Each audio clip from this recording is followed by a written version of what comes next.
President Trump has, in the space of a few hours, twice urged countries, including the UK, to send warships to the key waterway of the Strait of Hormuz, which is being blocked to global shipping by Iran. Its foreign minister said the strait is closed for any ships linked to its enemies and their allies. It's meant that global oil prices have soared with no sign of let-up. I've been keeping a close eye on the situation in the Strait of Hormuz over the past few days, and I want to share my thoughts with you just as someone who's been in the Oval Office and knows what it feels like when America's allies look us in the eye and say no. So here's the backdrop. About 20% of the world's oil flows through this strait, and right now it's pretty much shut down. Oil prices are hovering near $100 a barrel, and gas prices have shot up nearly 50 cents in just a week. Families across America are feeling the pinch at the pump and in grocery aisles everywhere. Now, just this past weekend, the president urged NATO allies, countries we have stood shoulder to shoulder with for 75 years, to send their warships to the strait. And one by one, they all turned him down. Germany, France, Italy, Japan, Australia, they all said no. Even the United Kingdom stated that it wouldn't get dragged into a wider conflict. That alone is a big deal. But what really matters is the reason behind those refusals. When you dive into the reasons, it's clear there's something much bigger at play than just a shipping lane. It highlights the very foundation of American leadership, the structure my generation worked tirelessly to build, often under pressures I couldn't have imagined. Here's the thing. When a president initiates a military operation without consulting allies first, tells them their assistance isn't needed, and then weeks later demands they put their sailors in danger, resulting in threats when they hesitate, that's not how you manage an alliance. That's a whole different ball game. It gets even more complex because at its core, this isn't really about the Strait of Hormuz. It's about whether the world still trusts America to take the lead. And honestly, I'm quite worried about what the answer is. To understand where we stand today, we really need to look back at how we arrived here. Let me take you through it chronologically as it's important. So, on February 28th, the United States and Israel carried out strikes against Iran. In just a few days, the goal had shifted to regime change. Then Ayatollah Khamenei was killed, leading to over 300 Iranian fatalities and over 3 million people displaced from their homes. Just think about that for a moment. 3 million lives uprooted in less than 3 weeks. And of course, Iran retaliated. The situation in the Strait of Hormuz has really escalated lately, with missile and drone attacks hitting Gulf states, Israel, and even Dubai's international airport. Just today, they had to pause oil loading operations at Fujairah due to a drone strike. This conflict seems to be getting broader, not smaller, and Israel has announced plans for at least 3 more weeks of war. Now, it's worth reflecting on how things used to be when I was president. Back then, before we took any action in places like Kosovo or enforced no-fly zones over Iraq, we made sure to build coalitions first. It involved picking up the phone, sitting down with allies, and having real discussions, arguing, debating, and actually listening to one another. Sometimes we heard things we didn't want to hear, but in the end, when we committed to action, we did it together. That's not the case. Now, I heard something from Germany's government spokesperson that really struck me. He mentioned that the U.S. and Israel didn't consult with them before the war started, and Washington had made it clear that they didn't want or need European help. That's a big deal because telling your partners their input isn't valued sets a tone where they'll hesitate to follow you into tough situations. Alliances and trust don't work that way, and any president who has successfully managed a coalition understands this principle. Let's take a closer look at what unfolded over the weekend, as the facts are quite telling. On Saturday, President Trump shared on Truth Social that he was calling for countries like China, France, Japan, South Korea, and the United Kingdom to contribute warships to the Strait of Hormuz. Then, while on Air Force One, he went even further, stating he was demanding those countries step in to protect their own territories. He even mentioned something important that I'm sure every diplomat took note of. He stated, "Whether we get support or not, I can say this, and I said it to them. We will remember." In an interview with the Financial Times, he warned that NATO could be in for a rough time if allies don't play ball. And the reaction was quite telling. Germany's defense minister, Boris Pistorius, replied firmly saying, "This is not our war. We didn't start it." It makes you wonder what Trump really expects from a handful of European frigates when the mighty U.S. Navy should be able to handle things on its own. Italy's deputy prime minister also had something to say. So here's the thing. France, Australia, and Japan have all said no to sending ships, with Japan even hinting that it might not be allowed under their constitution. Greece, Spain, New Zealand, they all turned down the request too. And it gets even more concerning when you consider that the European Union just voted against extending Operation SPS to cover the strait. Now, here's something that I found really troubling. CNBC pointed out that our Navy has been saying no to almost daily requests from the shipping industry to escort tankers through Hormuz because it's just too risky. Seriously, let that really sink in. We're asking our allies to send their frigates and sailors into waters where our own Navy won't even go. That doesn't scream leadership. It feels more like an unreasonable demand, asking others to take a risk that we won't. When you look at it that way, the refusals from our allies start to make a lot more sense. It's like basic common sense, really. Now, I need to be straightforward here because this part genuinely worries me as someone who spent years managing alliances. There's this fundamental rule of leadership. Whether you're in charge of a country, a business, or even a little league team, you can't just cut people out of the decision-making process, tell them you don't need them, and then knock on their door demanding help when things get tough. That approach simply doesn't work. Human nature doesn't allow it. Think of it this way.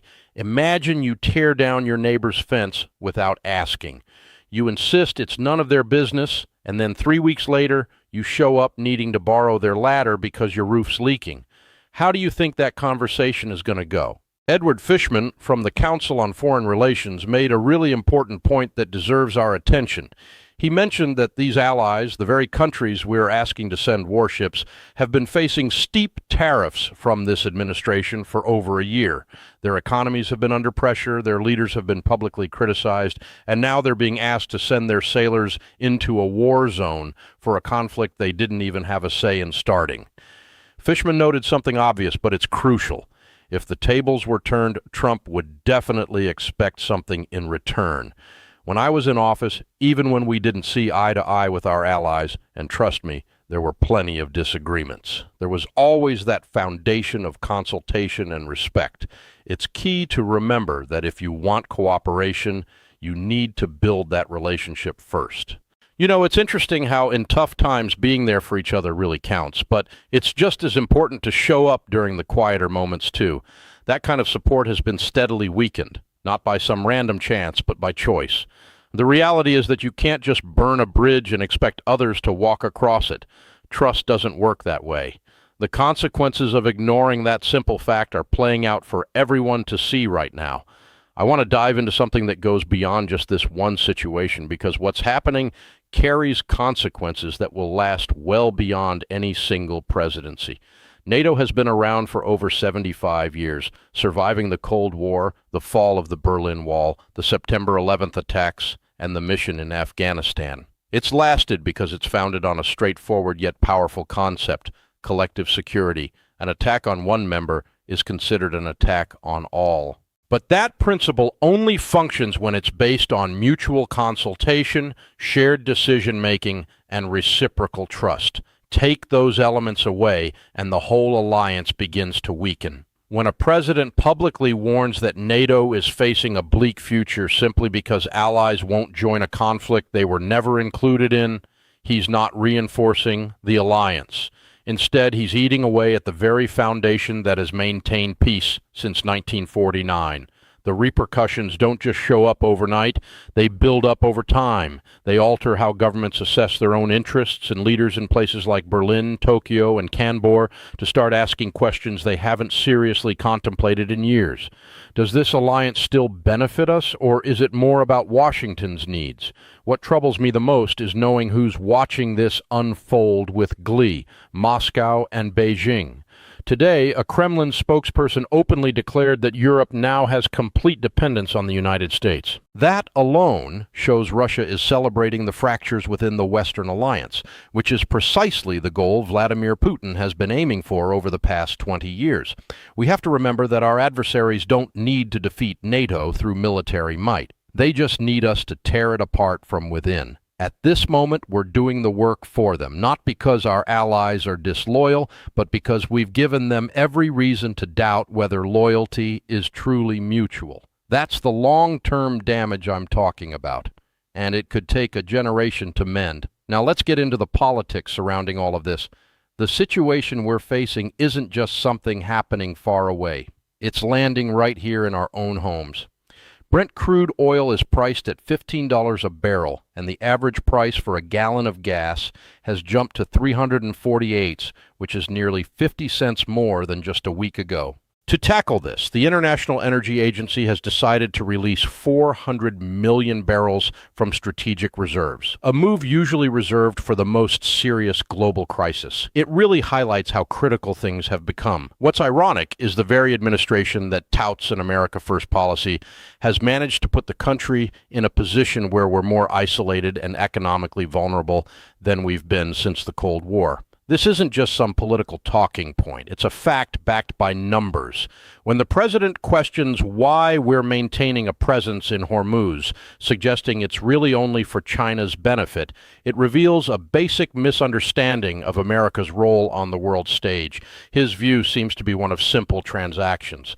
However, America didn't build its international relationships out of generosity. It was about strategy. We secured those crucial shipping lanes because we knew that stable energy markets equate to a stable global economy, which in turn supports American prosperity. Every president from Truman, right up to both Bush administrations, understood this. And now we're seeing how the global chessboard has shifted. Iran is bolstered by a lack of unity among allies and refuses to back down. While Russia uses the energy crisis to its advantage against Europe, countries in Asia and Europe are quietly moving to diversify away from relying on American security.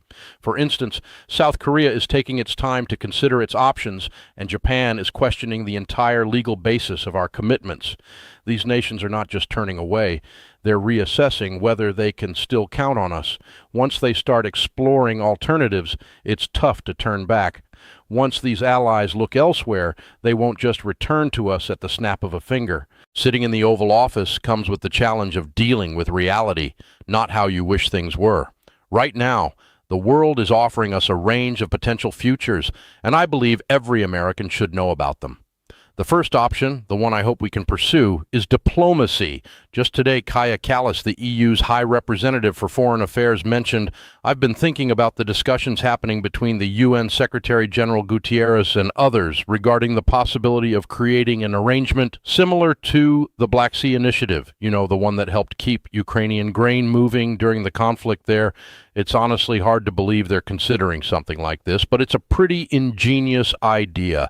If the European Union and the UN could manage to negotiate a setup that separates the issue of the Strait from the wider military conflict, even just for a little while, that could really give everyone some much-needed space." Meanwhile, Oman and Egypt have been making efforts to mediate between Washington and Tehran, and Turkey and Pakistan are also trying to get both sides to the table. So far, though, neither party seems willing to engage in talks. Trump has turned down any mediation proposals, and Iran made it clear that they won't negotiate until the attacks cease. However, if this Black Sea-style approach starts to gain some traction, it could potentially serve as the off-ramp that everyone is hoping for in this crisis. Then there's the less optimistic option, which is the ongoing conflict dragging on for weeks. Israel has already mentioned having plans to continue operations for at least another 3 weeks, and Iran's new supreme leader Mojtaba Kameh voiced his commitment to keeping the strait closed. That means Hormuz remains blocked and oil prices continue to hover above $100. Oxford Economics has pointed out that if oil tops $140, it could really throw the American economy into a standstill. Global GDP losses are estimated to be around $330 billion if this situation resolves quickly, but it could rise to over $2 trillion if it drags on. The International Energy Agency's release of 400 million barrels might buy some time, but it's not a permanent fix. The political ramifications are concerning too. Alliances could fracture, trust could erode, and American families might face economic hardships that change the landscape for a generation. Finally, there's the scenario that gives me sleepless nights: the potential for escalation spiraling out of control. Just today, Iranian drones targeted Dubai International Airport, causing significant fires, and they struck the Fujairah oil terminal again, which is the UAE's only export route circumventing Hormuz. This is the second attack there in just 2 days, and Abu Dhabi's oil fields were targeted as well. Tragically, 7 people have lost their lives in the UAE due to these strikes. The Revolutionary Guard has shown that it can extend its reach deep into Gulf infrastructure. If Iran continues to hit civilian and commercial sites across the region, and if the conflict pulls in more Gulf states, the risk of a direct confrontation at sea could trigger chaos in ways no one can foresee. Let's break this down. The honest truth is that without a real and trustworthy diplomatic approach, genuine multilateral diplomacy, not just threats coming from Air Force One, the odds of the second and third scenarios becoming reality seem to increase day by day. Prime Minister Takaichi is dropping by the White House on Thursday, and that meeting will be a significant test. If the administration can pivot from just demanding compliance to actually listening and treating allies as partners instead of subordinates, there might still be a chance. But honestly, that chance is slipping away quickly. Now, beyond just the politics and strategy, there's something deeper going on here. This really revolves around the kind of country we aspire to be. I've been around the block enough to understand that the best of American leadership has never been about forcing compliance. It was always about fostering cooperation. Think back to when we created NATO, wrote the Marshall Plan, and established the international institutions that have helped maintain peace for the past 75 years. We weren't pushing the world around. We were offering a better alternative, a vision of shared security, shared prosperity, and shared responsibility. The world followed us because they trusted us, not out of fear.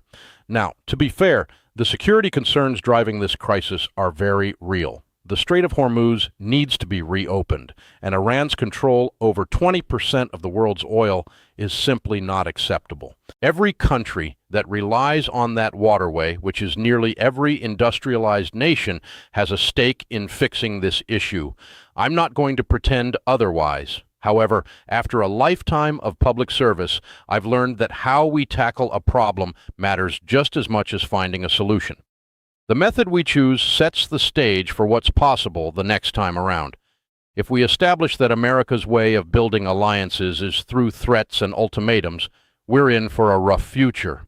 The next time a crisis hits, and there will definitely be a next time, we'll find ourselves with even fewer partners willing to back us up. The currency of alliance is trust, and that trust builds up over time, just like mistrust can. We need to remember that the democratic values we discuss, accountability, transparency, consultation, the rule of law, aren't just concepts to throw on a poster. They're practical tools we need to navigate these challenges. You know, the best alliances in history were built on trust and collaboration. When we start treating our allies like employees and stop consulting with them, we don't just weaken our partnerships, we're really weakening ourselves. It's true that America has had its rough patches. There were times when we overstepped, times we pulled back, and times when we just didn't live up to what we're capable of. But throughout all of that, the American people always pushed for something better. They've always wanted leaders who understand that our strength actually grows when we have the trust of our allies. This is a critical moment. No matter where you stand politically or what party you support, we've got to remind our leaders that the alliances we've created aren't just a favor. They're fundamental to our power as a nation. That backbone relies on something that no amount of military might can provide. The assurance from other countries that when America says something, it actually means it. When we ask for help, it should be because we've built that trust, not because we've made threats. There's still a chance to turn things around. Doors for diplomacy are starting to open again. Leaders like Callas and Gudaras are working on creating a framework, and countries like Oman and Egypt haven't given up on cooperating with us. Even Japan's Prime Minister is visiting Washington soon. There are still people out there who want to partner with America, but it's going to take a different kind of leadership than what we've seen lately. We're going to need humility and the ability to listen. We have to recognize that in this complicated world, no one nation, not even the United States, can tackle challenges alone. The American people deserve better than what we've been experiencing. And I really believe, no, I have to believe, that better days are ahead.